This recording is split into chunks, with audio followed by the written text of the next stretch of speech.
سب سے زیادہ حقدار کون ہے؟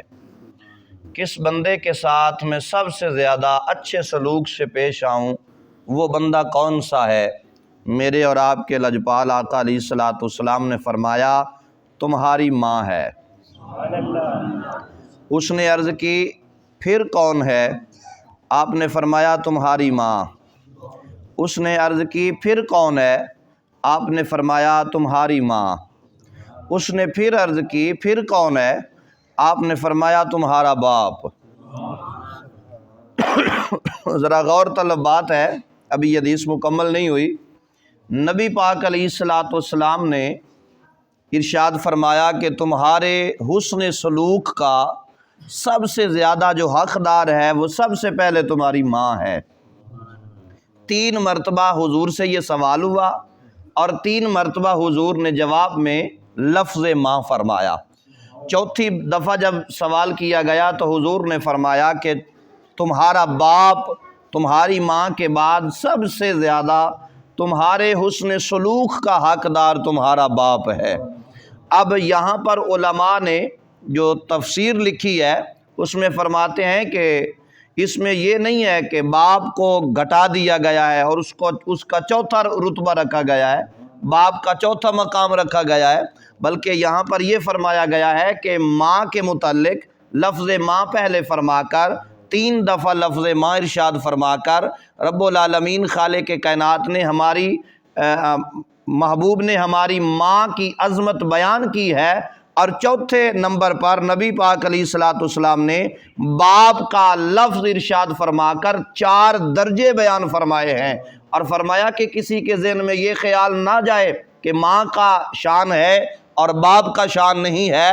ماں کا جتنا بھی شان ہے وہ سارے کا سارا باپ کی وجہ سے ملا ہے، نہ باپ کم ہے اور نہ ماں ہی کم ہے۔ اس میں کسی کو گھٹانے اور بڑھانے کا کوئی تضاد نہیں پایا جاتا۔ ماں بھی عزت والی ہے اور باپ بھی عزت والا ہے۔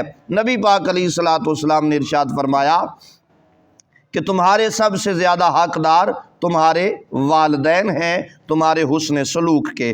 دوسری حدیث مبارکہ میں بیان کرتے ہیں کہ نبی اکرم نے فرمایا اس شخص کی ناک خاک آلود ہو، اس شخص کی ناک خاک آلود ہو، اس شخص کی ناک خاک آلود ہو، یہ بھی حضور نے 3 مرتبہ ارشاد فرمایا۔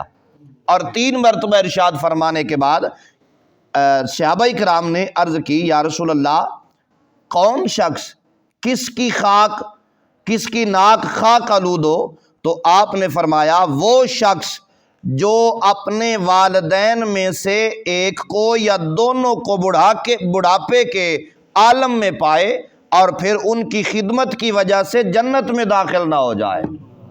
یعنی یہ جو دوسری حدیث مبارکہ ہے اس میں فرمایا جا رہا ہے کہ والدین ماں اور باپ دونوں یا ان میں سے کسی ایک کو بڑھاپے کے عالم میں پالے، تو نبی پاک نے فرمایا کہ اگر وہ خدمت نہیں کرتا تو اس کی ناک جو ہے وہ خاک آلود ہو، اس ماں اور اس باپ کی وجہ سے ہی تو اس نے جنت میں جانا تھا، جن کی وہ خدمت نہ کر سکا، اور ماں باپ کی خدمت نہ کرنے کی وجہ سے حضور نے یہ الفاظ ارشاد فرمائے۔ حضرت اسماء بنت ابو بکر رضی اللہ تعالیٰ عنہما بیان کرتی ہیں میری والدہ میرے پاس آئیں، وہ مشرک تھیں، یہ قریش کے زمانے کی بات ہے۔ میں نے عرض کی یا رسول اللہ میری والدہ میرے ہاں آئی ہیں اور وہ مالی امداد کی طلبگار ہیں، کیا میں ان کے ساتھ اچھا سلوک کروں؟ نبی اکرم صلی اللہ تعالی علیہ وآلہ وسلم نے فرمایا ہاں تم ان کے ساتھ اچھا سلوک کرو۔ اور اس حدیث میں ایک اور بات بتائی جا رہی ہے، فرمایا بے شک تمہارے والدین کافر ہوں، صرف تم نے ان کے کہنے پر اپنے آپ کو کافر نہیں بنانا، بقیہ جتنی بھی ان کی خدمت ہو سکے ہر ممکن حوالے سے تم نے اپنے والدین کی خدمت لازمی کرنی ہے، چونکہ تمہارے حسن اخلاق اور تمہاری خدمت کے جو حقدار لوگ ہیں ان میں سب سے پہلے تمہارے والدین ہیں، اور جو والدین کا ادب کرتا ہے والدین کا احترام کرتا ہے مالک پھر اسے اس دنیا میں بھی اور آخرت میں بھی کامیابی عطا فرما دیتا ہے۔ حضرت عبداللہ بن عمر بیان کرتے ہیں کہ رسول اللہ صلی اللہ تعالی علیہ وآلہ وسلم نے فرمایا آدمی کا اپنے باپ کو گالی دینا بھی کبیرہ گناہ ہے، باپ کو گالی دینا کبیرہ گناہ ہے۔ تو لوگوں نے عرض کی یا رسول اللہ کیا کوئی شخص اپنے باپ کو گالی دے سکتا ہے؟ کوئی بھی شخص اپنے باپ کو گالی نہیں دے گا۔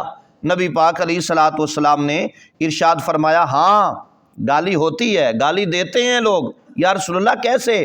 فرمایا جب دوسرے کے باپ کو گالی دو گے، جب دوسرے کے باپ کو گالی دو گے تو بدلے میں وہ تمہارے باپ کو گالی دے گا، اور تمہارے باپ کو جو گالی دی جا رہی ہے اس کا سبب بھی تم بن رہے ہو، نہ تم اسے تکلیف دیتے نہ وہ تمہارے باپ کو برا بھلا کہتا۔ لہذا حضور نے فرمایا کہ یہ گالی اس نے نہیں دی بلکہ تم نے خود اپنے باپ کو گالی دی ہے، لہذا اس سے اجتناب کرنا۔ اور نبی پاک علیہ الصلوۃ والسلام نے ارشاد فرمایا کہ وہ تو اس کے باپ کو گالی دیتا ہے اور تو اس کے باپ کو گالی دیتا ہے، وہ تیرے باپ کو گالی دیتا ہے، وہ تیری ماں کو گالی دیتا ہے، تو اس کی ماں کو گالی دیتا ہے، اور فرمایا یہ حقیقت میں وہ اپنے ماں باپ کو گالی دے رہا ہے اور تو اپنے ماں باپ کو گالی دے رہا ہے۔ تو محترم حضرات یہ بڑی غور طلب بات ہے، ہمیں اس پہ غور و فکر کرنا چاہیے کہ جب ہم کسی کو گالی دیتے ہیں تو خیال کرنا چاہیے کہ یہ گالی کہیں الٹ واپس میرے ہی گھر میں تو نہیں آ رہی، اس میں بہت زیادہ خیال کی ضرورت ہے۔ اور خصوصاً جن کے والدین باپ ماں دونوں زندہ ہیں تو سبحان اللہ، یہ بڑی غنیمت کی بات ہے۔ ارے جب ماں اور باپ